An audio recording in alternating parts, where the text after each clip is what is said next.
Hello, my name is Nur Asha Afrina binti Basri from Group 6 of MPU Community Service from Sunway College. Today, I'm going to be presenting about food wastage and its effect on the community. So we start with introduction. Recent studies have shown that around 14% of the food produced worldwide is lost between harvest and retail, and an estimated 17% of the overall amount of food produced is wasted. Wasted food comprise two main components, which are food loss and food waste. While these two terms are often used interchangeably, they are in fact referring to the different stages of losses in the food supply and food production chain. Food loss happens when food is completely discarded and left uneaten despite being edible. This mostly occurs during the food production and processing stages, such as poor crop harvest and transportation mishaps. Food waste, on the other hand, refers to the food that qualifies as fit for consumption, yet does not get eaten because it is thrown away, whether it has been allowed to rot or expire or not. Some examples of food waste may include over-preparation of dishes or discarding leftovers in restaurants. In this case, food waste is typically a product of retail operations and consumer behavior. Next, objectives. Our objectives for choosing to spread awareness about food poverty and food waste in social media for our community service project are in order to educate the society to be more considerate and grateful in life. As research had been done, reducing food waste can also help with preventing climate change and help to end food poverty. All of us want to live longer on this earth, so we have to do something to conserve it for our next generations. Moreover, all human beings have the right to get access to good food to survive. No one should be in food poverty if we all play our role in society. Overall, from our project, we realized that this project is not a short-term basis. It will not change anything if we only do it a month. To give awareness and make others implement in their daily life, we need a continuous effort. We would say that for now, our objectives are achieved, which are to educate and give awareness to the society. As for our own selves, we would continue to be an example for society and hope to make this world a better place to stay. Thank you.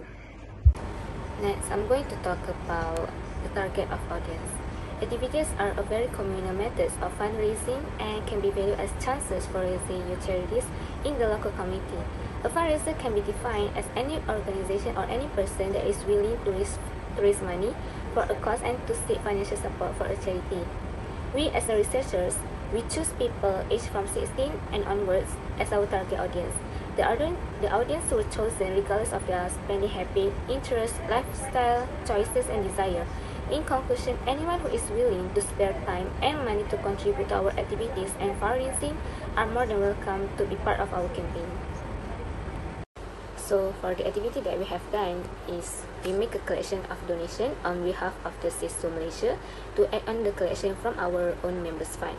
We have also created an Instagram page with username fun_fair with averagely one post every 2 days. On 15 August, the quiz contests are released with 25 questions that is based on the previous post on our Instagram page.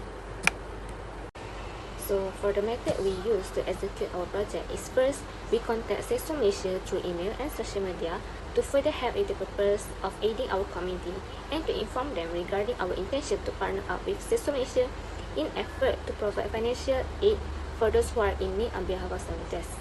Next, we created an Instagram account as a platform for our project where the public can get access easily and learn more about our community service. In addition, we will also collect donation on behalf of CISO in addition to our own donation of 20 ringgit per 10 member as well as 10 ringgit per member for a cash prize for the quiz that we held. So for the budget and marketing, we collect 20 ringgit from each member among 10 of us, which will be allocated to 100 ringgit donation to CISO and another 100 ringgit as a prize winner. This will amount to a prize cash for the quiz of 50 ringgit for the first place, 30 ringgit for the second place, and third place at 30 ringgit.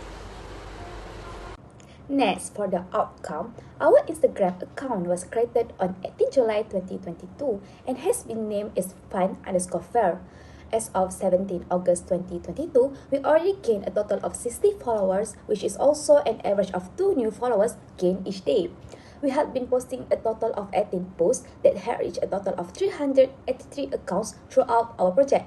As the total post dictates, we have been actively posting on average of 1 post every 2 days to support our goals and hope that many more accounts will receive our message. The range of likes in our post had been from as little as 8 likes to our most liked content, which has 37 likes. The total likes for all of our posts had reached an amazing figures of 375 likes, which gives an average of 21 likes for each post. We also conducted a quiz contest for our dear followers that had around 20% participation rate, which is 11%, and 3 of them had been selected as our lucky winner. Because of these contents, the total shares for our post had been boosted to 57 times, as it is a part of the condition to join the contents. In conclusion, our project has successfully achieved the desired level of engagement and can be seen to give a great impact to the community, especially our beloved followers. So this is the post that received the most likes, where it is actually the post about our campaign slogan, which is "Cutting food waste is a delicious way of saving money, helping to feed the world, and protect the planet." This can be shown that many people care and support our campaign slogan, which is a heartwarming thing to know that as Malaysia is quite poor at handling food waste. Besides, we asked Malaysians regarding the ongoing food poverty and food wastage issue in Malaysia and tested their awareness on this matter. Some results were expected, as the general knowledge and concurrent issue of both food poverty and food wastage among Malaysians are neutral and low, whereas majority are aware of the possible remedies that can be taken to fix the issue, yet unsuccessful in their daily lives trying to implement it. Each session of the survey shows different opinions and thoughts Malaysians have on this matter, and consequently knowing the advantages of taking steps toward the right direction.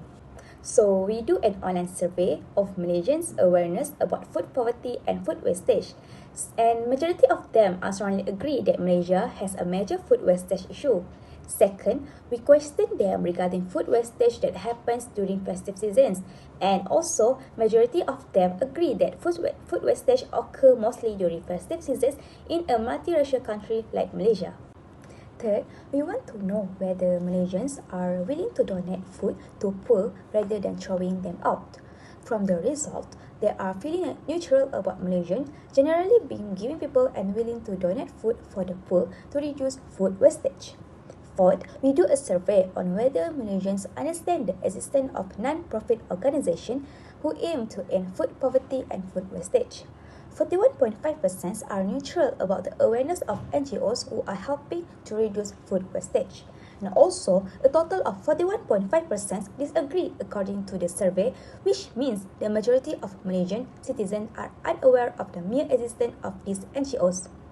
This could be a contributing factor to the massive amount of food waste that occurs in Malaysia on a yearly basis.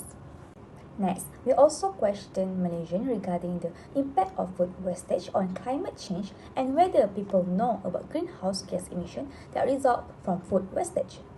Majority of them, which is 51%, agree to the statement of if food waste were a country, it would be the third largest emitter of greenhouse gases in the world.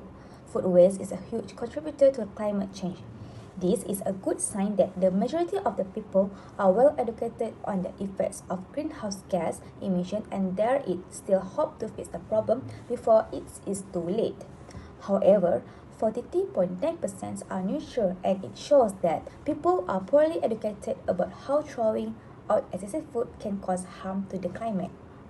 6. We have asked Malaysians about over-ordering in a restaurant when eating out in our survey.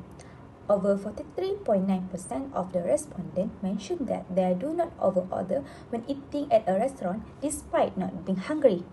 However, about 14.6% of the respondents do order extra food when eating.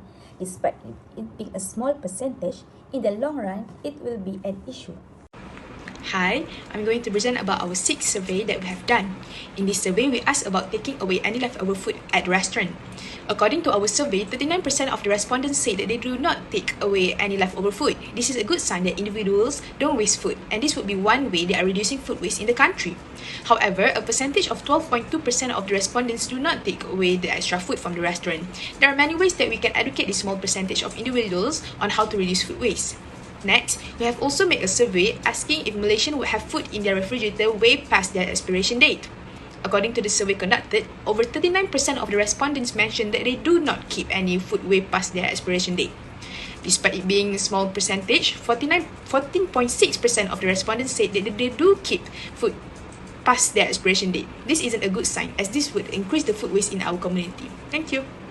So we have asked if an individual having enough food before their money runs out. About 31.7% of the respondents are neither worried nor comfortable about having insufficient money to purchase food for themselves.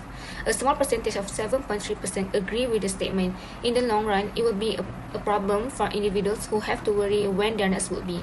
So we have conducted a survey asking about nutritious meal and if it is an easy access. Over 36.6% of the respondents have mentioned that they can cook, but nutritious meals are usually expensive. 36.6% of individuals also said they aren't sure if their meals are nutritious or not. About 29.3% of the respondents said they do not know how to cook nutritious meal. This may be due to the lack of knowledge and understanding about having healthy eating habit. That's all from my group. Thank you.